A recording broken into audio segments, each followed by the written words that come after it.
प्रायोजक हैं गोल्डी मसाले।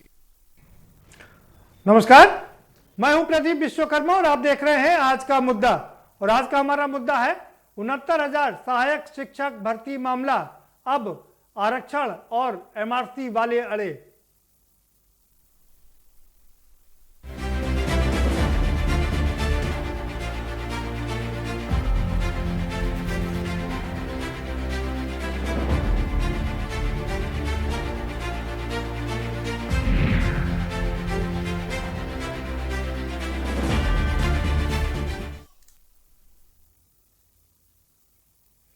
कोई भी भर्ती हो और उसमें पेच ना फंसे, ये हो ही नहीं सकता।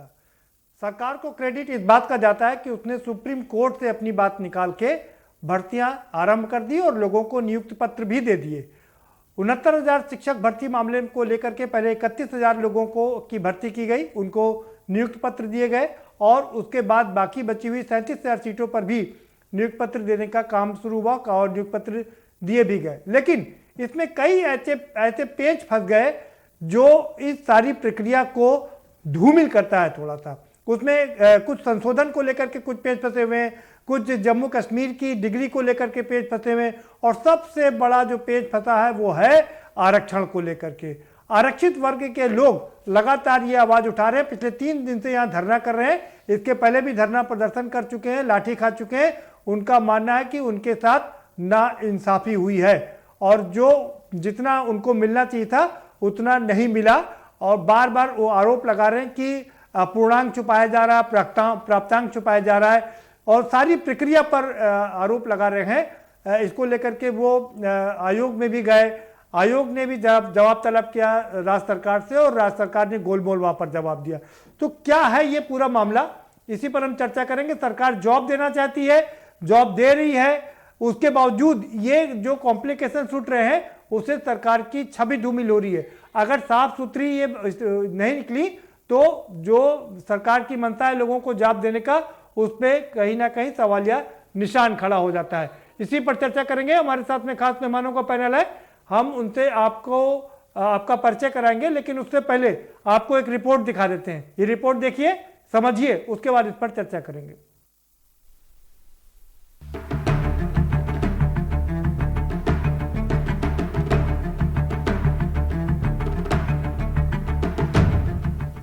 उत्तर प्रदेश में 69,000 शिक्षक भर्तियों की रार खत्म ही नहीं हो रही है। शिक्षक अभ्यर्थी अपनी नई नई मांगों को लेकर रोज धरना प्रदर्शन कर रहे हैं। 69,000 शिक्षकों की भर्ती अब सरकार के लिए भी सिरदर्द बन चुकी है। भर्ती को लेकर अटके, रोड़े और भर्ती को लेकर अभ्यर्थियों की शिकायतों का अंबार इस कदर बढ़ चुका है कि भर्ती पूरी होती नजर नहीं आ रही है। 69,000 सहायक शिक्षक भर्ती के ओबीसी और एससी वर्ग के अभ्यर्थियों ने आज दूसरे दिन इको गार्डन पार्क में धरना प्रदर्शन किया, जिसमें सैकड़ों की संख्या में ओबीसी और एससी वर्ग के अभ्यर्थी शामिल हुए। सुबह आरक्षण और एमआरसी लीगल टीम का एक प्रतिनिधिमंडल भाजपा प्रदेश अध्यक्ष स्वतंत्र देव सिंह के आवास पर जाकर उनसे मिला तो आश्वासन मिला किसी भी आरक्षित वर्ग के अभ्यर्थियों के साथ खिलवाड़ नहीं किया जाए। मामले में आरक्षण और एमआरसी लीगल टीम के एक प्रतिनिधिमंडल को बेसिक शिक्षा मंत्री के साथ बैठाकर मिलने का वादा किया है। वहीं दूसरी तरफ आरक्षण एमआरसी लीगल टीम का प्रतिनिधिमंडल उप मुख्यमंत्री केशव प्रसाद मौर्य से भी मिला। इको गार्डन पर विशेष शिक्षा सचिव गणेश कुमार भी धरना स्थल पर पहुंचे और उन्होंने सभी अभ्यर्थियों से उनकी समस्याओं से संबंधित प्रतिवेदन लिया और 15 दिन के अंदर सभी सुधार होने की बात कही। अभ्यर्थियों में बेसिक शिक्षा विभाग के खिलाफ आक्रोश है। अभ्यर्थियों का कहना है बेसिक शिक्षा विभाग के अधिकारियों ने आरक्षित ओबीसी वर्ग की कट ऑफ और जनरल वर्ग की कट ऑफ के बीच जो अंतर पर नियुक्ति दी गई की प्रक्रिया के आधार पर है। आरक्षित वर्ग के ओबीसी और एससी वर्ग के अभ्यर्थियों की प्रमुख मांग है कि उनकी 7,149 सीटें जो कि जनरल कैटेगरी के अभ्यर्थियों को दी गई हैं, वह उनसे वापस ली जाए और इस भर्ती में पिछली 68,500 भर्ती की 22,000 सीटों में से ओबीसी और एससी वर्ग की बैकलॉग सीटों को भरा जाए। अभ्यर्थी अपनी मांगों पर अड़े हैं तो सरकार ने समस्या खत्म करने के लिए 15 दिन का समय मांगा है।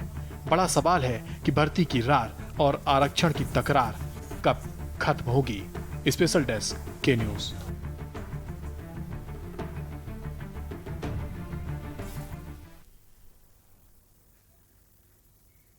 जी हाँ, सरकार की मंशा है कि वो रोजगार देगी, मिशन रोजगार चला रही है, लाखों लोगों को रोजगार देने का वादा कर रही है, रोजगार दिया भी जा रहा है। अब तक 4 लाख सरकारी नौकरी दी जा चुकी है और 50 लाख से ज़्यादा नौकरी देने का इरादा है, वादा है, और तमाम अलग तरह के स्वरोजगार भी सरकार दे रही है। लेकिन जिस तरह से इस 69,000 की भर्ती में लगातार आंदोलन हो रहा है, धरना हो रहा है, प्रदर्शन हो रहा है, उससे सरकार की छवि धूमिल हो रही है। और हम इसी पर चर्चा करेंगे। आपसे हम अपने मेहमानों से रूबरू करवा देते हैं। लक्ष्मण प्रसाद जी हमारे साथ में जुड़ चुके हैं, एमएलसी हैं भारतीय जनता पार्टी के। बहुत स्वागत है लक्ष्मण प्रसाद जी आपका। उस्मानी साहब हमारे साथ में जुड़ चुके हैं, आर्य उस्मानी, पूर्व विधायक है, आपका भी बहुत स्वागत है, समाजवादी पार्टी के वरिष्ठ नेता हैं। और जावेद अहमद साहब हमारे साथ में जुड़ चुके हैं, कांग्रेस के वरिष्ठ प्रवक्ता हैं, आपका भी बहुत स्वागत है जावेद साहब। और 3 खास मेहमान हमारे साथ यहां लखनऊ स्टूडियो से भी जुड़ चुके हैं। विजय यादव हैं जो अभ्यर्थी हैं, पिछड़ा वर्ग की मांग कर रहे हैं कि उनकी सीटों पर डाका डाला गया है। माधुरी जी हमारे साथ में, माधुरी सिंह है, आपका भी बहुत स्वागत है। और अभय सिंह भी हमारे साथ में मौजूद है, आप तीनों भी खास मेहमानों का बहुत स्वागत है। लक्ष्मण आचार्य जी का रुख करेंगे। लक्ष्मण आचार्य जी, लक्ष्मण प्रसाद जी, सरकार की मंशा है लोगों को रोजगार देना, लगातार रोजगार देने का प्रयास किया जा रहा है और मिशन रोजगार चलाया जा रहा है। 69,000 की भर्तियां आप लोगों ने बहुत शानदार तरीके से निकाली और उसको भरा भी। लेकिन जिस तरीके से ये लोग आंदोलित हैं, क्या कहेंगे, ये कहीं ना कहीं चांद पर दाग लग रहा है? कि योगी सरकार की शुचिता और पारदर्शिता में पूरा विश्वास है और उसी के नीति पर यह सरकार काम कर रही है। और बहुत स्पष्ट है कि 69,000 शिक्षकों की भर्ती करने का आदेश था और उसकी परीक्षा भी कराई गई। और आप समझते हैं कि जब उसमें प्रॉब्लम क्या हुआ उन लोगों को कि पहले 40-45% उनका कट ऑफ था, तो उस समय की जो संख्या हो जाती थी वो 3 लाख करीब 69,000 और भर्ती हमको कितना करना था, 69,000 भर्ती करना था। तो कहीं ना कहीं सरकार को रास्ता तो निकलना था, चूंकि हम केवल प्रक्रिया में लोगों को उलझाना नहीं चाहते, हम चाहते हैं कि समस्याओं का समाधान हो। और ये सरकार सारी समस्याओं का समाधान में विश्वास करती है, शुचिता पर विश्वास करती है, पारदर्शिता पर विश्वास करती है और सिस्टम पर विश्वास करती है। अब उसमें हमें कोई ना कोई रास्ता निकाल कर के समाधान करना था। अब परीक्षा के बाद समझ लें कि जो स्थिति बनी, अब हमें 69,000 की भर्ती में हम इसको कैसे रास्ता निकालते। तत्काल में नियुक्ति भी करनी थी, कोई लटकाना नहीं था। अब वो होता क्या कि जब सरकार को ऐसी परिस्थिति में कट ऑफ को 60-65 करना पड़ा। जब 60-65 हमने किया तो उसमें करीब 8,018 शिक्षक हमारे उस पात्रता में हमारे आते हैं और उनको हमने नियुक्ति दी। अब रही बात, जो लोग एक पुराने ढंग से, मैं उस पर शब्द नहीं बोलना चाहता, लेकिन जो लोग अभी तक जिस प्रकार से उनके काम करने की शैली थी, वो उसको कहीं न कहीं भी रोक लगाने की कोशिश की है और वो गए कोर्ट में गए साहब। कोर्ट में, हाई कोर्ट ने सरकार के निर्णय के पक्ष में अपना मत सुनाया और कहा कि सरकार का निर्णय सही है साहब। उन्होंने हाई कोर्ट के भी फैसले के खिलाफ उन्होंने सुप्रीम कोर्ट की चुनौती दी। सुप्रीम कोर्ट ने भी जो अगर कहा तो उस पर भी हमारी सरकार ने कहा कि ठीक है साहब, हम उनके आदेश के परिपक्ष पालन करते हैं। और मैं ये कह सकता हूं कि प्रथम दृष्टि से उस समय जब कहा कि भाई इस समय 37,339 पदों पर हम रोक कर लगा करके बाकी को भर्ती कर लेते हैं, फिर 18 सितंबर को उसने मंजूरी दी कि नहीं, वो भी भर्ती कर ली जाए। 18 सितंबर जो ही भर्ती का रास्ता क्लियर हुआ, हमने 19 सितंबर को सरकार ने उसमें आदेश भी कर दिया। तो मैं नहीं समझता कि सरकार का कोई उद्देश्य कोई रोकना है। हम कोर्ट पर, न्यायालय पर और जो संविधान पर विश्वास करने वाले लोग हैं, उस रास्ते पर चलने वाले लोग हैं। ठीक है साहब, अगर कोर्ट ने कह दिया, सुप्रीम कोर्ट ने कहा, सबके आदेशों होता है कि हमने कोई गलती करी है। ठीक है, ठीक है, ठीक है। लक्ष्मण प्रसाद जी हमारे साथ में 3 खास मेहमान लखनऊ स्टूडियो से हैं जो अपनी व्यथा आपके सामने दर्शाना चाहते हैं, रखना चाहते हैं। विजय यादव जी, आप अपनी बात रख सकते हैं। सर, सबसे पहले तो आपका और चैनल का बहुत बहुत शुक्रिया कि आपने इस विषय पे हमें अपनी बात रखने का मौका दिया है। अभी मैं अपने सम्माननीय प्रवक्ता जी से सुन रहा था, विधायक है भाई जी, भारतीय जनता पार्टी के विधायक जी को मैं सुन रहा था। बहुत ही शानदार बात उन्होंने ये कही है कि सरकार की निष्ठा है, सरकार का इरादा है कि ज़्यादा से ज़्यादा लोगों को रोजगार दिया जाए। सर, हम लोग भी इसके साक्षी रहे हैं कि जिस द्रुतगामी तरीके से, जिस निष्ठा के साथ, जिस पूर्ण विश्वास के साथ, भरोसे के साथ योगी सरकार ने 69,000 शिक्षकों की भर्ती की प्रक्रिया को आगे बढ़ाया है, चाहे वो सिंगल बेंच में पैरवी का मामला हो, चाहे डिवीजन बेंच में पैरवी का मामला हो, चाहे आंदोलनरत छात्रों को सुनने का मामला हो, चाहे माननीय सुप्रीम कोर्ट में अपनी बात रखने का मामला हो, सरकार ने हर जगह तत्परता दिखाई है। खास करके हमारे मुख्यमंत्री जी ने हर जगह सक्रियता दिखाई है और अधिकारियों को, अपने वकीलों को, सरकारी जो अधिवक्ता हैं उनको भी इस बात के लिए दबाव डाला, उनको भी आदेशित किया कि त्वरित जो है निर्णय लेते हुए इस भर्ती को पूरा करवा जाए। लेकिन माननीय विधायक जी से मैं एक बात बताना चाहता हूं कि माननीय सुप्रीम कोर्ट ने जो आदेश दिया था वो ये था कि जो मानक सरकार ने तय किया है कट ऑफ का, वो सही है, उस पर आप भर्ती कर सकते हैं। लेकिन माननीय सुप्रीम कोर्ट ने कहीं से भी ये नहीं कहा है कि जो आरक्षण के जो नियम है, जो संवैधानिक प्रावधान है, आप उनकी अनदेखी करते हुए भर्ती करिए। हम आरक्षित वर्ग के अभ्यर्थी हैं, हम भी इस सरकार के पार्ट हैं, हमने भी सरकार को बनाने में योगदान दिया है। तो हमारी अपेक्षा यह है कि जिस तरह से पिछली भर्ती में ओवरलैपिंग की वजह से जो अनारक्षित वर्ग के छात्र चयन से वंचित रह गए थे, तो सरकार ने रास्ता निकालते हुए, उनकी पीड़ा को देखते हुए जो पद खाली थे उन पर उनको नियुक्तियां दी। तो हमारी भी सिर्फ इतनी विनती है, इतना निवेदन है, मैं आपके माध्यम से, विधायक जी के माध्यम से माननीय योगी जी तक अपनी बात पहुंचाना चाहता हूं कि हमारे लिए भी, हम आरक्षित वर्गों के लोगों का भी परिवार है, हमारी भी पीड़ा है, इसको संज्ञान लेते हुए हमारे लिए भी कोई रास्ता निकाले। जो हमारा 27% आरक्षण है उसको पूरा करके दे दिया जाए। हम अलग से और कोई मांग नहीं कर रहे हैं। और मैं विधायक जी से कहना चाहता हूं कि आप जिस भी अधिकारी के ऊपर भरोसा कर रहे हैं कि वो सरकार को सही सलाह दे रहे हैं, सर मैं आश्वस्त करना चाहता हूं, मैं आपको भरोसा दिलाना चाहता हूं कि हमारे पास सारे साक्ष्य मौजूद हैं। इन अधिकारियों के भरोसे मत बैठिए, हमारी भी बात सुनिए, ये सरकार का नुकसान ही करेंगे। ठीक है, आपकी बात सुनिए। अभय सिंह, आप मुझे ये समझाने का प्रयास करिए कि कैसे आपके साथ में अन्याय हुआ। सर, जैसे कि जो 69,000 शिक्षक भर्ती थी, जो उसमें सर यूआर की जो सीटें होती हैं वो 34,500 मात्र होती हैं। लेकिन इन अधिकारियों ने इस तरह से एक 60 गांठ के तरीके से 52,000 कुछ सीटों तक का सामान्य वर्ग के अभ्यर्थियों का चयन करने की कोशिश की, जो कि ये संविधान का सीधे सीधे कत्ल किया जा रहा है।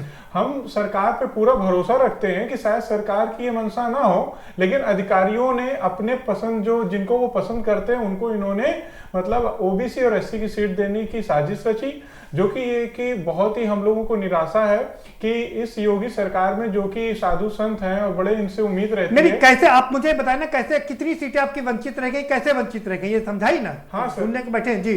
तो सर मतलब कि जो हमारी जो सीटें हैं वो ओबीसी की जो 27% आरक्षण ना देकर इन्होंने मात्र केवल 18% आरक्षण दिया।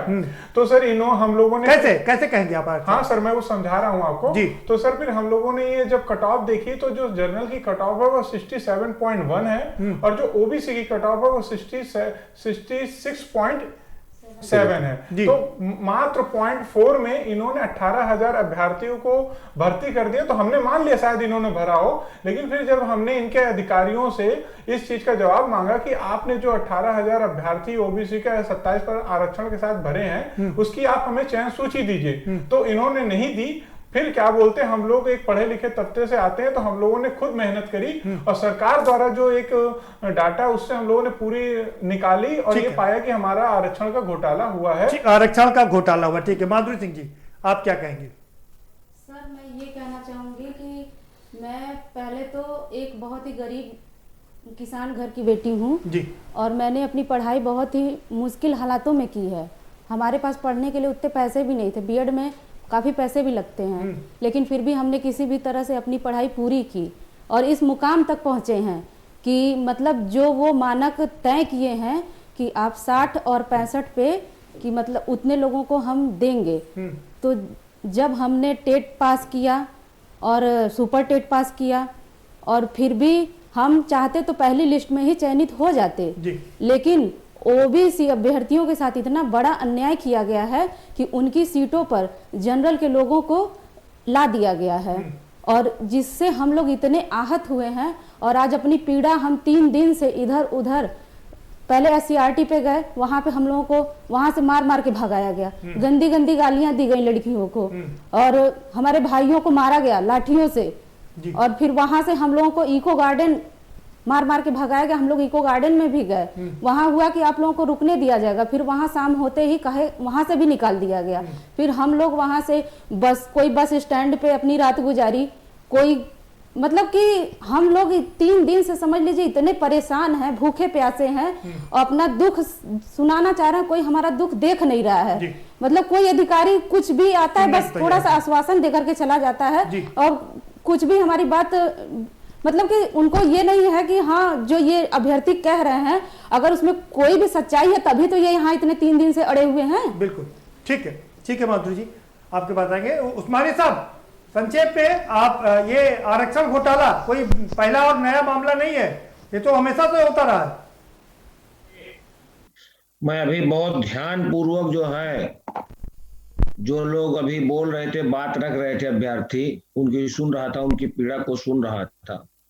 ये बहुत ही निंदनीय कार्य बीजेपी की सरकार ने किया है कि 27% का जो आरक्षण है पिछड़े वर्ग का, उसको कम करके इन्होंने आरक्षण दिया है और बैकवर्ड की सीटों पे जनरल कैटेगरी को भरा है। और जो ये कह रहे हैं कि हमारी पारदर्शिता और स्वच्छता ये कुछ नहीं है। आज आप देख रहे हैं कि पूरा देश तबाह कर दिया है इन लोगों ने, और इनको कुछ दिखाई ही नहीं पड़ता सिवाय ये जुल्म और ज्यादती करने का काम नहीं कर रहे हैं। अभी मैं उनको अभ्यर्थियों को सुन रहा था कि उनके ऊपर किस तरीके से लाठीचार्ज किया है, किस तरीके से मारा पीटा है, उनको भद्दी गालियां दी है। बहुत ही शर्मनाक बात है। ऐसी सरकार को तो एक भी रहने का सरकार में नैतिकता नहीं है। ठीक है उस्मानी साहब, ठीक है उस्मानी साहब, आएंगे दोबारा। जावेद साहब, आपकी भी पहली प्रतिक्रिया। ठीक है उस्मानी साहब जी, जावेद साहब पहली प्रतिक्रिया आपकी। सवाल करेंगे आपसे भी। ठीक है उस्मानी साहब सवाल करेंगे, आपसे भी पूछेंगे, आपकी भी सरकारें रही हैं। जावेद साहब आपकी पहली प्रतिक्रिया जल्दी से। ये रिजर्वेशन स्कैम है, इस सरकार में इस तरीके के बहुत स्कैम हुए हैं। इस सरकार में जो भी भर्तियां हुई है कोई भी पारदर्शी नहीं। इसमें सरकार ने माननीय इलाहाबाद उच्च न्यायालय में एक शपथ पत्र भी दिया था संशोधन के अधिकार में, उसमें भी लटका लटकी चल रही है। हर भर्ती लटकी अटकी और बच्चों पर, अभ्यर्थियों पर लाठी डंडे चले। ये करीब 6 से 6.5 7 हजार के करीब ओबीसी अभ्यर्थियों के अधिकारों का हनन हुआ है इस पूरी प्रक्रिया में। एसटी में जो योग्य अभ्यर्थी नहीं मिले, नियम के अनुसार उनको एससी में बदल देना चाहिए, एससी अभ्यर्थियों से उसकी पूर्ति होनी चाहिए, लेकिन वो भी नहीं की गई है। इसमें जो पहले फेज में जो नियुक्ति हुई थी उसमें सरकार ने भी माना कि इसमें बहुत गड़बड़ियां, लेकिन उसके बाद भी पूर्वांचल के 2-3 जनपदों में से एक जो अभ्यर्थी परीक्षा में उपस्थित ही नहीं हुआ था वो भी नियुक्ति आ गया। सरकार ने सुप्रीम कोर्ट में वो सही पक्ष नहीं रखा और अपने हिसाब से वहां पर वो फैसला ले आया और अभ्यर्थियों का जो पक्ष है वो नहीं रखा जा सका। इसमें करीब 7,000 ओबीसी से बोलना हो गया है। ठीक है आ रहा हूँ जावेद साहब। ठीक है, जरा लक्ष्मण प्रसाद जी कुछ कह रहे हैं। जी लक्ष्मण प्रसाद जी। घोटाला किया उसने। ठीक है जावेद साहब आपकी बात हो गई, जरा जवाब ले लेते हैं जी। ठीक है जावेद साहब बात आपकी हो गई, जवाब ले लें जरा लक्ष्मण प्रसाद जी से। ठीक है जी। चीजों को स्वीकार नहीं कर सकते। मैं आंकड़े के अनुसार बात करता हूँ। इनके 10 बार असत्य बोलने के बाद वो चीजें वो नहीं सही नहीं हो जाएंगी। लोगों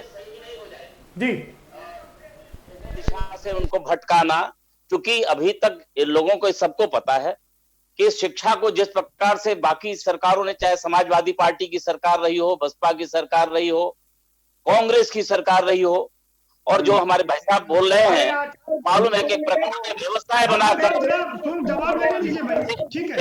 हाँ व्यवस्थाएं बनाकर रखा था। हमारी सरकार ने जिम्मेदारी पूर्वक काम किया और इसी के कारण आज जवाब ले लेते हैं। हम आपके पास लक्ष्मण जी के पहले जवाब ले लेते हैं। लक्ष्मण जी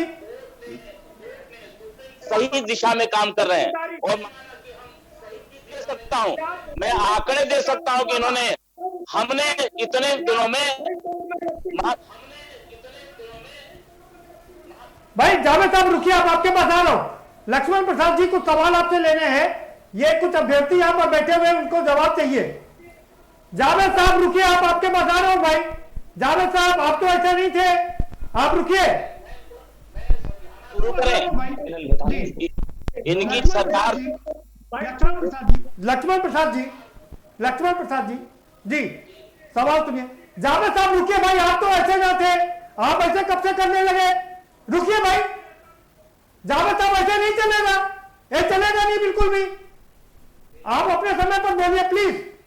जी लक्ष्मण प्रसाद जी। जी सरकार 69,000 भर्तियों में 1133 पदों को उन्होंने रोक रखा है। और मैं एक रिपोर्ट देना चाहूंगा, ये एक एएसजी, चूंकि ये लोग तो कुछ मानते नहीं, ये न किसी सिस्टम को मानते हैं, न किसी संस्था को मानते हैं, न संविधान को मानेंगे, ये अपना केवल चूंकि मैं जवाब देना चाहता हूं। एएसजी पार्टी ने कहा योग्यता के साथ कोई समझौता नहीं किया जा सकता। बिल्कुल ठीक बात है। लोग रिटायर हो रहे हैं, हम अलग से भर्ती का मौका देने को तैयार हैं। मैं आपके माध्यम आ रहा हूं साहब आपके पास। हमारी सरकार सबका साथ, सबका विकास और सबका विश्वास में विश्वास करती है। लक्ष्मण प्रसाद जी सवाल सुन लीजिए सर। उस्मानी साहब रुकिए भाई, जवाब लेने दीजिए पहले। आप लोग राजनीति करने लगते हैं, जवाब लेने दीजिए पहले भाई। लक्ष्मण प्रसाद जी जवाब ये है, सवाल ये है, क्या ये जो अभ्यर्थी लक्ष्मण प्रसाद जी, ये जो अभ्यर्थी इतने धूप मतलब ये इतनी ठंडक में खुले आसमान में रात बिताने के लिए मजबूर है, इनको क्या शौक लगा हुआ कोई धरना प्रदर्शन करने का? श्रद्धा है, सम्मान है और वो शिक्षक हमारे बहुत आदरणीय हैं और हमारे जो विशेष रूप से प्राथमिक शिक्षक से ही पूरी हमारी शिक्षा का नींव बनता है, उसके प्रति सरकार बहुत संवेदनशील है। इनका सर ये बात आपको कहने में अच्छी लग रही है और हम भी बार बार कह रहे हैं कि सरकार की मंशा है जवाब देने की। सवाल ये उठता है, ये अभ्यर्थी सड़क पर क्यों है, खुले आसमान में सोने के लिए मजबूर क्यों है, लाठी डंडा खाने के लिए मजबूर क्यों है? वो मान जाएंगे, लेकिन ये सत्य बोलने का, चूंकि इन्होंने कुछ किया नहीं और हम कर रहे हैं तो स्वीकार नहीं कर सकते। तो सब फर्जी डिग्री है जी। वो स्वामी जी ने लिखा है भाई साहब। लक्ष्मण प्रसाद जी सीधा सा सवाल। लक्ष्मण प्रसाद जी सवाल सुनिए, सवाल जवाब देना पड़ेगा। सवाल यह है कि एक दुर्भाग्य इस बात का, मैं बार बार इस सवाल को उठाता हूं कि 1133 एसटी के अभ्यर्थी मिले नहीं।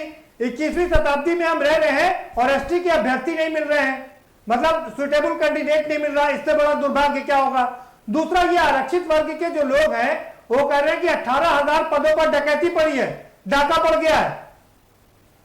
इन्होंने ना मैं उनकी बात नहीं कर रहा हूं सर, मैं इन अभ्यर्थियों की बात कर रहा हूं जिन्होंने बहुत मुश्किल से डाटा इकट्ठे किए हैं। मैं उस बहुत ही जिम्मेदारी पूर्वक के मैं आपको निवेदन करना चाहता हूं कि जो 1133 पद उस दृष्टि से जो हमने रोक रखा है। सर ये बात 1133 की नहीं है, उससे काफी आगे बढ़ गई है। उसके वो तो SC/ST की बात है, ये बैकवर्ड क्लास की बात कर रहे हैं जहां पर घोटाला हुआ है।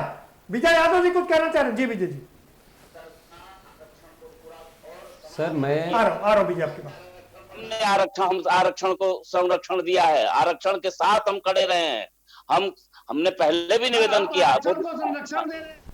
सर आप आरक्षण को संरक्षण दे रहे हैं, मोदी जी ने कहा कभी भी किसी का नुकसान नहीं होने देंगे। मैं भी पिछड़ा हूं, लेकिन यहाँ तो ये लोग खुले आसमान में सर्द हवा में जीने के लिए मजबूर हैं। करने के सिवाय, ऐसे लोगों को सड़क पर ले आके परेशान करने के सिवाय। सर ये कोई लोग वहां भड़का नहीं रहे, ये खुद से मजबूर है, खुद से यहाँ पर धरना दे रहे हैं। सर लक्ष्मण प्रसाद जी, वहां पर राजनीति कोई नहीं कर रहा है, सब बच्चे हैं आपके, सब धरना प्रदर्शन कर रहे हैं, कोई नेता नहीं है वहां पर। कहना चाहता हूँ सत्य को स्वीकार करे, सरकार सबको संरक्षण दे रही, सबको प्रॉपर उनके जो भी नियमानुसार है उसका पालन कर रही है, लेकिन इन गुमराह करने वाले, वोट की राजनीति करने वाले लोगों के बातों से बचने की कोशिश करें, मेरा उनको निवेदन है। ठीक है, ठीक है, बने रहिए सर हमारे साथ में। एक ब्रेक ले लेते हैं, छोटा सा ब्रेक लेंगे और फिर आप विजय यादव जी कुछ कहना चाह रहे हैं और अभय सिंह जी भी कुछ कहना चाह रहे हैं, उनसे आप उनकी जरा बात सुन लीजिएगा सर कि उनकी पीड़ा क्या है, जिससे उनका निदान कर सकें। एक छोटा सा ब्रेक लेंगे और ब्रेक के पार आएंगे तो चर्चा जारी रखेंगे कि कैसे ये जो आरक्षण पर डाका कैसे पड़ा है। एक तो ये समझने की कोशिश करेंगे, लक्ष्मण प्रसाद जी कह रहे हैं कि वो आरक्षण का संरक्षण करने के लिए हमेशा तत्पर रहते हैं और उसको कभी भी जाया नहीं जाने देंगे, लेकिन सवाल ये उठता है, ये जो अभ्यर्थी दिसंबर की पूस की रात में खुले आसमान में सड़कों पर सोने के लिए मजबूर हैं, ये लड़कियां भी हैं, और क्या ये अपने शौक से ऐसा कर रहे हैं या इनके जीवन मरण का सवाल है, इसलिए ये ऐसा करें। तो चर्चा जारी रखेंगे, लेकिन एक छोटे से ब्रेक के बाद।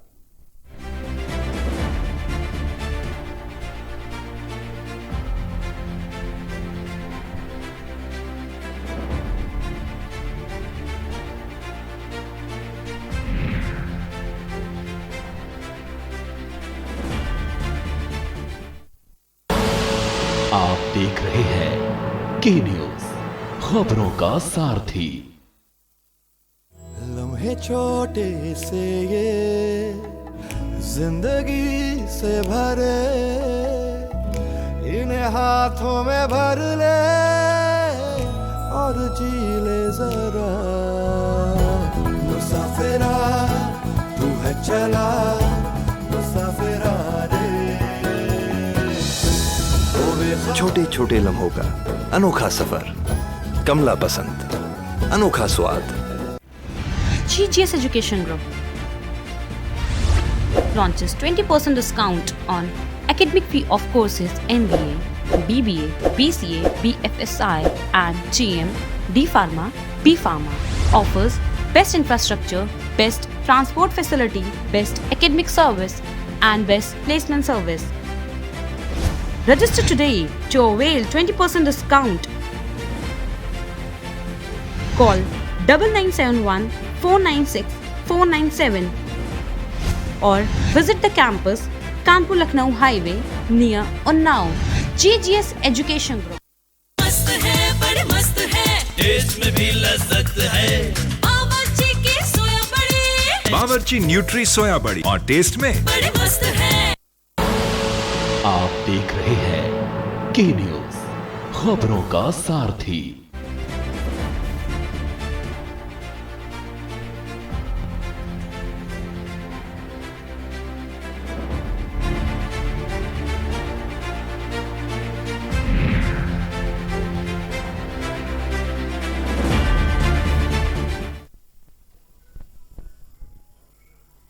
ब्रेक के बाद आपका स्वागत है और सभी खास मेहमान हमारे साथ में जुड़े हुए हैं। विजय जी कुछ कहना चाह रहे हैं? हाँ विजय जी, आप बहुत संक्षेप में अपना सवाल आप लक्ष्मण प्रसाद जी से पूछ सकते हैं। सर अभी मैं विधायक जी को सुन रहा था, उन्होंने ये कहा कि सत्य को स्वीकार करना सीखिए। तो सर एक सत्य तो ये है कि हमारी जो सरकार है उसकी निष्ठा ठीक है, लेकिन मैं आपके सत्य को स्वीकार करता हूँ, लेकिन एक सत्य मेरा भी और हम आरक्षित वर्ग के लोगों का भी है कि सर ये जो आप विभाग के अधिकारियों पर यकीन कर रहे हैं ना, आप देख लीजिएगा एक सत्य इसको भी आपको लास्ट में स्वीकार करना पड़ेगा कि यदि इनकी बातों पे आपने यकीन किया, हम भी आपके समाज के हैं, हम भी आपके वोटर हैं सर, हम भी आपके प्रदेश के लोग हैं, यदि आप इनकी बात का यकीन करके हमें सत्य समझाना चाहते हैं सर, तो ये एक आखिरी सत्य ये भी है कि इनकी बात मान के आप बहुत बड़ी गलती कर रहे हैं। आप जल्दी से बताइए। मात्र जी एक सीधा सा क्वेश्चन है, जो अनरिजर्व जो ओपन कैटेगरी की सीटें भरी जाती हैं सर, उसकी मेरिट 67.11 तक आई है। उसके नीचे 27% जो रिजर्वेशन देना था, 18,598 लोगों को हमारे चयनित करना था, वहां पर मात्र 2,664 लोगों को चुना गया है। हमारे सिर्फ विधायक जी से एक निवेदन है वो अपने विभाग के अधिकारियों से उन 18,598 लोगों की सूची हमें दिलवा दें जिनका चयन आरक्षित वर्ग की सूचियों में हुआ है और जिनका गुणांक 67.11 से लेके आरक्षित वर्ग की जो मेरिट है 66.73 तक, वो सूची हमको आप दिलवाने की कृपा करिए। मैं टीवी पे बैठ के, इस चैनल पे बैठ के मैं आपसे कर रहा हूं कि अगले दिन से कोई आंदोलन की तो बात छोड़िए सर, कोई सड़क पे आपको नहीं दिखेगा। ठीक है, लक्ष्मण प्रसाद जी कह रहे हैं कि अगर आरक्षण की बात देखी जाए, 27% आरक्षण ओबीसी की बात की जाए, तो कुल 18,598 लोगों को सिलेक्ट होना चाहिए था, लेकिन सिलेक्ट हुए मात्र 2,500, 2,500 से कम। नहीं, ढाका नहीं है। मैं आपको विजय जी को पहली बात बहुत आदर कि उन्होंने अपनी बात को बहुत ही संतुलित ढंग से और कहा है। मैं इतना उनसे निवेदन करना चाहूंगा कि सरकार ने तमाम चीजों पर जो संविधान है, जो सिस्टम है, जो आरक्षण का जो कोटा है, इन सब चीजों को और जो परीक्षा हुई है उसके अंदर से जो लोग निकले हैं पात्र के आधार पर, उस स्थान पर जो पास किए हैं उन्हीं के बीच में हमें चयन करना था। हमने उतना कर लिया है, बाकी चीजों को हमने रोक रखा है। योग्य अभ्यर्थी आ जाने पर बाकी की भर्ती हम उसी सिस्टम के अनुसार करेंगे। हम संविधान का उल्लंघन नहीं करेंगे, हम आरक्षण का उल्लंघन नहीं करेंगे, यह हमारे स्वभाव में नहीं है। जी सर, सवाल नहीं, लक्ष्मण प्रसाद जी सवाल यह है, अगर उल्लंघन नहीं हो रहा है तो पिछड़ा वर्ग आयोग बार बार अधिकारियों को क्यों तलब कर रहा है?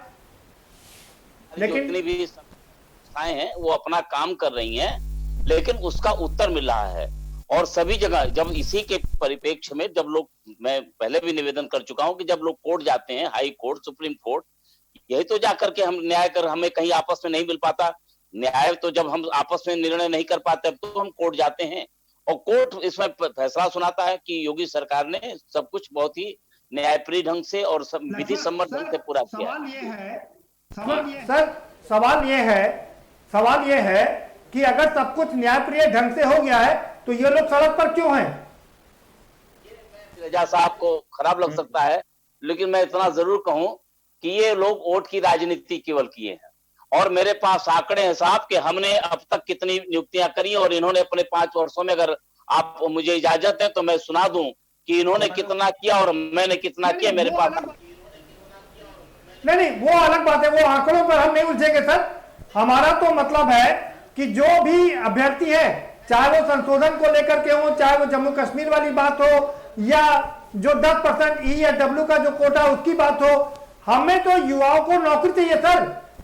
ये मिलाकर के 6,709 लोगों को मैंने शिक्षकों, मतलब इस प्रकार के रोजगार शिक्षकों को दिया, पूरा नियुक्ति दिया।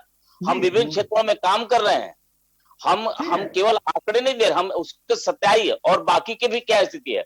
और अखिलेश सरकार के पिछले चीजों में कितना और लोगों ने, नहीं सर, हम पिछली सरकार में नहीं जाएंगे, उसमें नहीं पढ़ेंगे, नहीं आंकड़े में उलझ जाएंगे। अभय सिंह कुछ कहना चाह रहे हैं, ये अभ्यर्थी भी है, इनकी भी सुन लीजिए सर जी। हाँ अभय सिंह जी। सर, माननीय विधायक जी से एक अनुरोध है कि अगर हमें पूरा 27% आरक्षण दिया गया है तो 67.1 के बाद जो 18,000 आपने ओबीसी चयन किया है उसकी आप लिस्ट मंगाइए और आप हमें भी बैठा लीजिए, अपने मंत्री जी को बैठा लीजिए और अधिकारियों को, वो हमें प्रूफ दे दें, हम अपने अपने घर चले जाएं। सर, हम लोग ठंडियों में बिना खाए पिए यहाँ लखनऊ की सड़कों में डंडे खा रहे हैं, मार खा रहे हैं, तो हमें कोई शौक नहीं है सर। बस आप हमें 18,000 जो हमारी सीटें हैं, 27% जो हमें संविधान हक देता है, वो सीटें का आप हमें डाटा दे दीजिए कि आप ये अभ्यर्थी हैं, इस तरह से चयन हुआ है। और हम लोगों को कोई शौक नहीं है सर, आप अपने अधिकारियों से एक सूची तो मांगिए और वो सूची हमें आप दिला दीजिए। सर, मेरा एक ही क्वेश्चन है, अगर हम लोग सही प्रूफ हुए, हम लोगों ने अपनी सही मांग है, तो क्या आप इन अधिकारियों पर कार्रवाई करेंगे और हम लोगों को एक समान तरीके से शिक्षक बनाने का काम करेंगे? सर, आप इस पे एक क्वेश्चन का आंसर दीजिए सर। ठीक है जी सर। लक्ष्मण प्रसाद जी, हम इन शिक्षकों के प्रति मेरे मन में सम्मान का भाव है। हमारी योगी सरकार इनके प्रति आदर रखती है। हमारे शिक्षक हमारी एक सिस्टम के अनुसार जिनका चयन हो रहा है उनको हम ले रहे हैं और सारे कोर्ट के परिप्रेक्ष्य में जो भी उनका निर्देशन है, जो मार्गदर्शन है, जो गाइडलाइन है कोर्ट का, उसके अनुसार कोर्ट अगर हम उसका उल्लंघन करते तो सबसे पहले हमको हस्तक्षेप होता कोर्ट से। उसने हमको अपनी स्वीकृति दी, हमारे चयन प्रक्रिया पर मुहर लगाई साहब। आखिर से कोई तो आधार बनना चाहिए कि हम किस करेंगे। हम कोर्ट के गाइडलाइन में काम कर रहे हैं, हम उसका उल्लंघन नहीं कर रहे हैं। मेरा निवेदन है अपने शिक्षक बंधुओं से जो हमारे किसी के उस पर आ गए हैं, मैं उनसे निवेदन करूंगा कि वो अपने घरों को जाएं। सरकार सबके साथ न्याय करती है और सबका विश्वास लेने वाली सरकार है। इस नाते आप भरोसा करिए, सरकार आपके साथ है और आपके साथ पूरी सद्भावनाओं के साथ है। हाँ, जो हमारा विधान है, जो संविधान है, जो सिस्टम है, उसको भी हमको फॉलो करना है। ठीक है,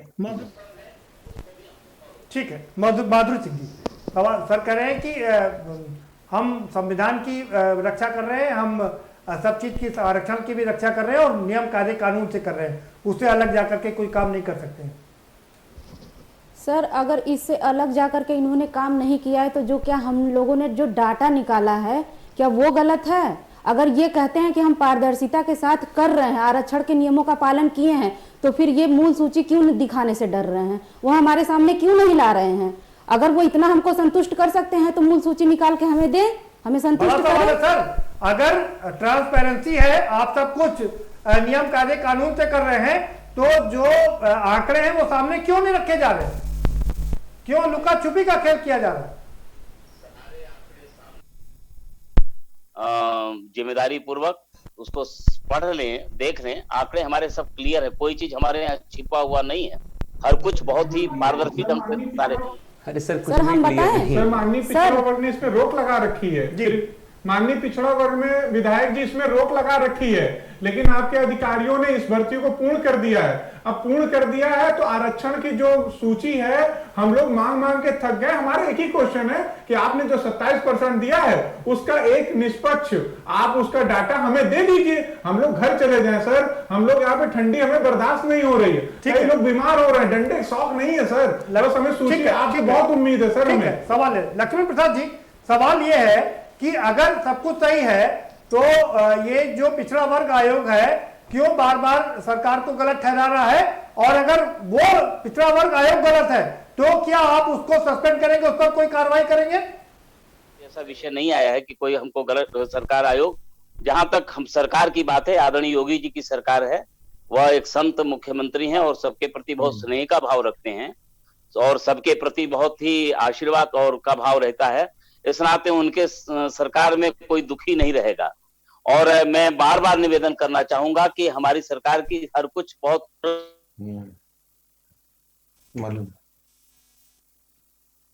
सर आपका वीडियो वहां, सर आपका वीडियो वहां, आपकी ऑडियो बंद हो गई, इसको खोल दीजिए सर। जी लक्ष्मण प्रसाद जी, लक्ष्मण प्रसाद जी आपकी ऑडियो बंद हो गई, इसको खोल दीजिए। समस्याओं का समाधान करती आ रही है, सभी को जो भी एक सिस्टम है उसके अनुसार वह आगे बढ़ रही है। और मैं फिर भी निवेदन करना चाहूँ कि हम संविधान में, कानून में विश्वास करने वाले लोग हैं, सिस्टम में विश्वास करने वाले लोग हैं, हम उसके गाइडलाइन में काम कर रहे हैं और हम करते रहेंगे। अच्छा सर एक एश्योरेंस, एक मिनट, ये हमारे जो ये अभ्यर्थी हैं वो एक आपसे एश्योरेंस चाह रहे हैं कि क्या आपको, अगर आपको लगता है कि ये सही जो नहीं हो रहा है तो क्या आप इनका मुद्दा अपनी पार्टी के सही फोरम पर उठाएंगे? इनको क्या ऐसा कोई एश्योरेंस देना चाहेंगे आप? मैं निवेदन करूं कि ऐसी कोई भी हमारे यहाँ बहुत ही लोकतंत्र है, हमें हर व्यक्ति को अपनी बात कहने का हक हमारे दल में दिया जाता है। हम पूर्ण लोकतांत्रिक पार्टी, हम परिवारवादी नहीं हैं। हम जाति, मजहब, धर्म के आधार पर, भाषा, प्रांत के आधार पर व्यवहार नहीं करते। हम संपूर्ण राष्ट्र के लोग एक हैं, एक राष्ट्र एक पर हमारा पूरा विश्वास है और उसी हिसाब से हम काम करते हैं। इस नाते जाति, धर्म, पंथ, भाषा के आधार पर हमारे यहाँ वैसे भी कोई काम नहीं होता। हम विश्वास करते हैं। नहीं सर आप पे आरोप नहीं लगा रहे हैं, तो अधिकारियों पर आरोप लगा रहे हैं। वो कह रहे हैं कि अगर अधिकारियों ने गड़बड़ किया है तो क्या आप इस पूरे मामले का संज्ञान लेकर के मुख्यमंत्री जी को अवगत कराएंगे? इससे कहना चाहूंगा केवल इसी क्षेत्र में नहीं, कहीं भी कोई अधिकारी गड़बड़ करता है तो मुख्यमंत्री जी संज्ञान लेते हैं और उस पर उचित कार्रवाई होती है। केवल शिक्षा के क्षेत्र में मैं नहीं कह रहा हूँ, किसी भी क्षेत्र में अगर कोई गलती होती है, गड़बड़ी होती है तो माननीय मुख्यमंत्री जी ने, और आज पूरा देश प्रदेश इस बात को देख रहा है कि आदरणीय योगी सरकार अपने इन्हीं एक कार्यप्रणाली के आधार पर आज भारत की सबसे लोकप्रिय राज्य बनता जा रहा है, सबसे विकसित राज्य बनता जा रहा है। ठीक है सर, बने रहे सर मैं साथ में। उस्मानी साहब, आपके पास आ रहा हूं। सवाल यह है कि आरक्षण पर डाका कोई पहली बार नहीं पड़ा है।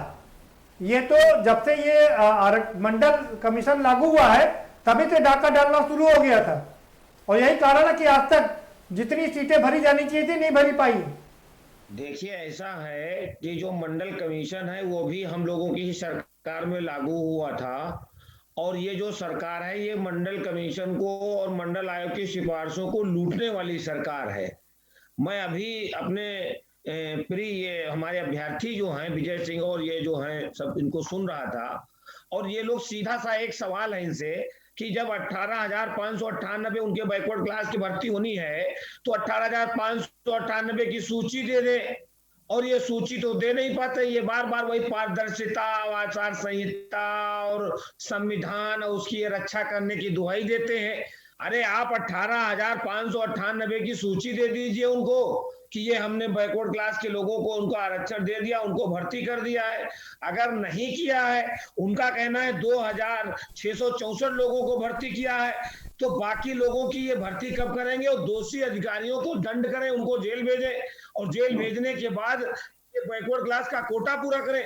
ये तो पूरा करेंगे नहीं, सिवाय मक्खनबाजी के पॉलिसी। बताइए भाई लक्ष्मण, ठीक है जवाब ले लेना। उस्मानी साहब जवाब ले लेते हैं। लक्ष्मण प्रसाद जी, उस्मानी साहब कह रहे हैं कि अगर आपने जी हमारे हम चयन प्रक्रिया हमारी हो रही है और होती रहेगी। के आधार पे ही 18,598 लोगों की भर्ती होनी है, और वो पात्र हैं। हाँ। वो 18,598 पात्र हैं, उन्होंने टेट टीटी पास की है और सुपर टीटी पास की है और बीटीसी और बीएड पास करके आए हैं। वो कोई ऐसा नहीं है कि जैसे आपके शिक्षा मंत्री की, मानव संसाधन विकास मंत्री की फर्जी डिग्री थी, या आपके एक बहुत बड़े नेता की डिग्री का कहीं पता नहीं चल रहा। ऐसे लोग नहीं है, ये अभ्यर्थी वेल क्वालिफाइड है। ये पारदर्शिता की बात कर रहे हैं। आप कह रहे हो मेरी सरकार पारदर्शी है, तो जब पारदर्शी है तो उनको 18,598 की सूची दे दो। इसमें क्या प्रॉब्लम है आपको? आप 18,598 जवाब ले लीजिए। ठीक है जवाब ले लीजिए, उस्मानी साहब जवाब ले लीजिए जी। बहुत सम्मान है। और जहां तक आपने एक बात तो सुनिए, उस्मानी साहब जवाब लीजिए भाई, जवाब लीजिए, जवाब जी। संविधान में तो विश्वास है नहीं, आपका कोर्ट में भरोसा है नहीं, अभी तक आपने किया नहीं। अगर कोर्ट के निर्देश का अगर हमने उल्लंघन किया, अगर कोर्ट के उद्देश्य का उल्लंघन किया, तो आप बताएं आप क्यों हमारे सम्मानित शिक्षकों को आप गुमराह कर रहे हैं? यही संविधान में विश्वास क्यों? यही संविधान में विश्वास है, यही संविधान में विश्वास है। भाषा का संयम रखना चाहिए, भाषा का संयम रखिए, यही अंतर है। यही बिल्कुल ठीक कह रहे हैं लक्ष्मण प्रसाद जी की, भाषा का संयम होना चाहिए, मर्यादित भाषा होनी चाहिए। आप स्वीकार नहीं कर पा रहे हैं भाई। आप कौन, आपने कुछ किया नहीं है और हमारे किए को आप सहन नहीं कर पा रहे हैं। सारी भर्तियां सारे सब घोटाले किए हैं, और जो बैकवर्ड क्लास है, अनुसूचित जात के, आज इस बात को दावे के साथ कह सकते हैं कि यही उत्तर प्रदेश की जब से 2017 से सरकार बनी है, एक तिनके भर कभी भ्रष्टाचार नहीं लग पाया। और आप किसके कहना चाहें, ये सभी जमानत पर छूटे हुए लोग हैं। ठीक है उस्मानी साहब, आपके सवाल का जवाब मिल गया। और विजय जी आपके पास जी। उस्मानी साहब आपके सवालों का जवाब मिल गया, जावेद साहब के पास चलेंगे। जावेद साहब आपसे अनुरोध है कि संक्षिप्त में सवाल पूछिएगा, शॉर्ट में, जिससे कि जवाब ले सकें। जी जावेद साहब, सवाल हो गए। उस्मानी साहब आपके सवाल हो गए, आपको जवाब भी मिल गए। जावेद साहब और भरोसा है कि बड़े संस्कार की पाठशाला से आदरणीय आचार्य जी आए हैं, हमारे वरिष्ठ हैं, और वो बहुत सीधा स्पष्ट जवाब देंगे। आरक्षण का संरक्षण इन्होंने कैसे किया है? विश्वविद्यालय, एक मैं उदाहरण दे रहा हूँ, विश्वविद्यालय पहले भर्तियों के लिए एक इकाई होता था। 2014 में सरकार आने के बाद विश्वविद्यालय को इकाई न मानकर इन्होंने विभाग को इकाई मानकर आरक्षण की व्यवस्था लागू की, जिसमें SC OBC के अभ्यर्थियों का सम्मान। जावेद साहब, लेकिन अब उसको दुरुस्त कर दिया गया है। अब कह दिया गया कि विश्वविद्यालय को ही इकाई माना जाएगा।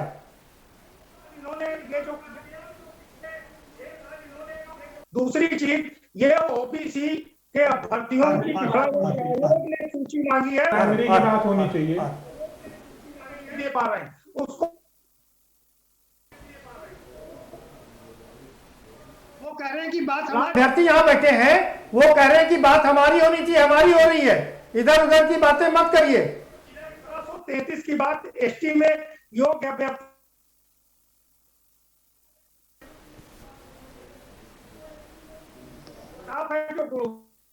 पात्रता की बात आपने की है, बहुत अच्छी बात है। ठीक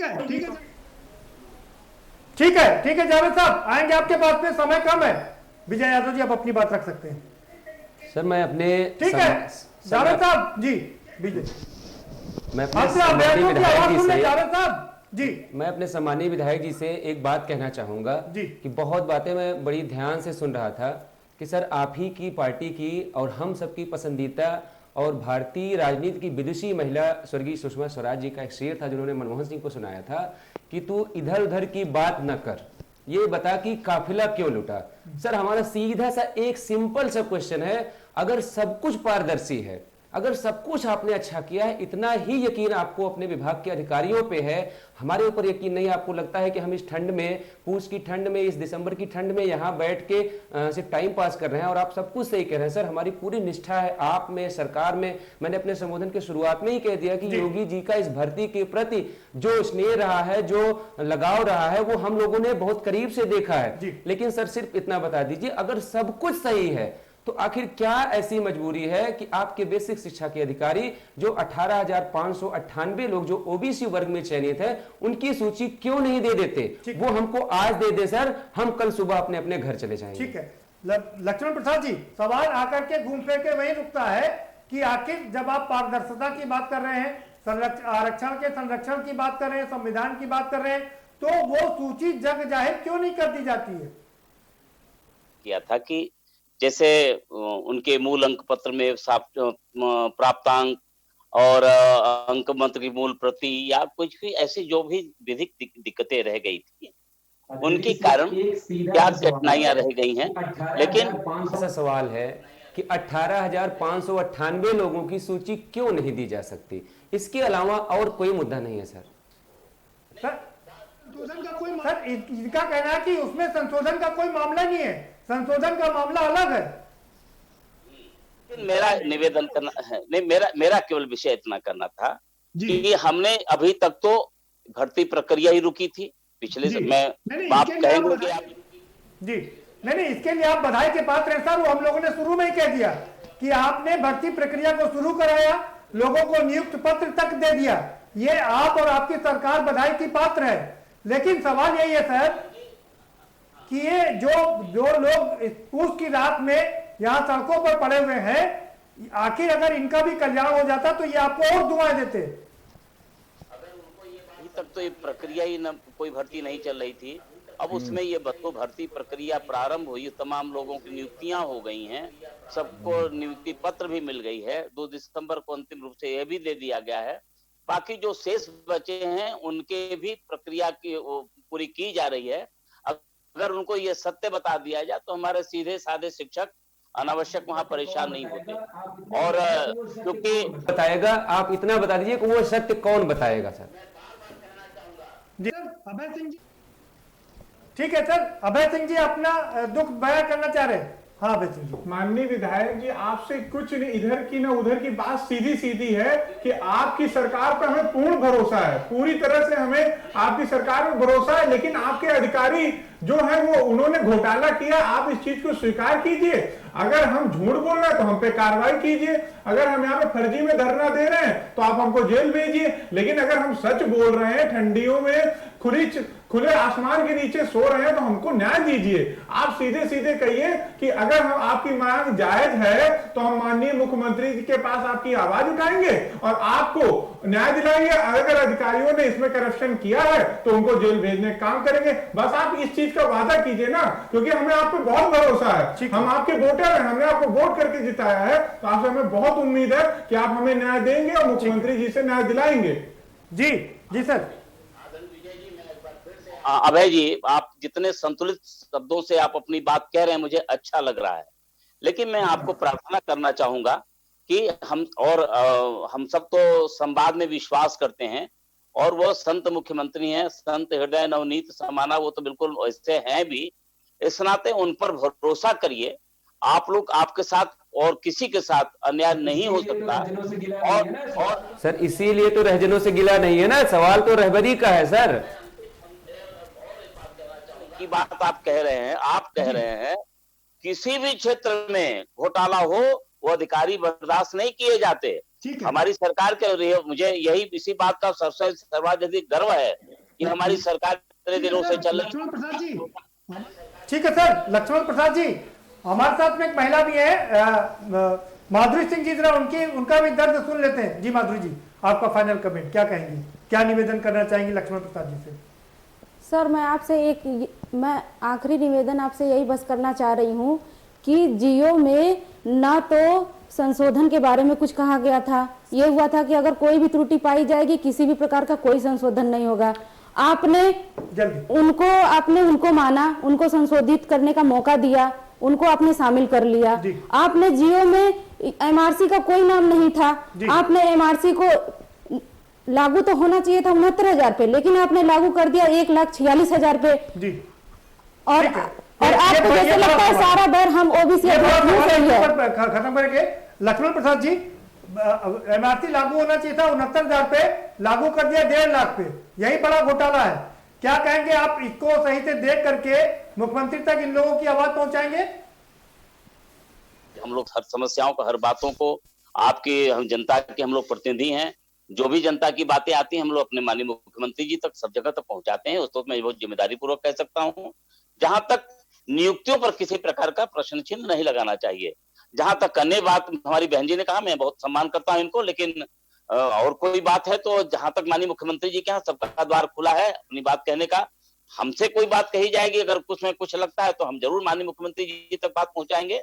लेकिन इस बात पर भरोसा करिए बहन जी, और मैं अपनी माननीय विजय जी और अभय जी सभी से प्रार्थना करना चाहूंगा कि कृपया आप लोग सड़क पर इस प्रकार से परेशान हो। मैं मूलतः शिक्षक हूं, इस नाते मैं कहना चाहता हूं, राजनीतिक क्षेत्र में हम जरूर काम कर रहे हैं, लेकिन हम भी मूलतः शिक्षक हैं। हम शिक्षक की भावनाओं को समझते हैं, शिक्षक के संस्कार को समझते हैं, शिक्षक की वेदना को समझते हैं। आप सर इस पे